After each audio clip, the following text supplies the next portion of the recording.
Carlos Henrique Casemiro amethibitisha rasmi kuwa ataondoka Manchester United, mkataba wake utakapofikia tamati mwezi Juni mwaka huu, akihitimisha zama za kihistoria zilizopambwa na uongozi uliotukuka na mafanikio makubwa. Akiwa mshindi mara 5 wa ligi ya mabingwa aliyekuja na DNA ya ushindi katika uwanja wa ndoto, kiungo huyo mbabe raia wa Brazil anaondoka huku jina lake likiwa limechorwa kwa dhahabu baada ya kuiongoza klabu hiyo kutoa mataji ya Carabao Cup na FA Cup na kujijengea heshima isiyotikisika miongoni mwa mashabiki.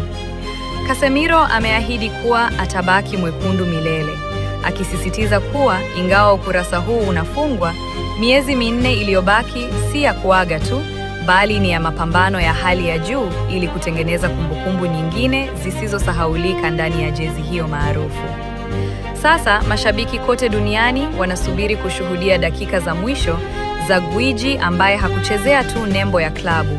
bali aliishi na kuonyesha roho halisi ya Manchester United.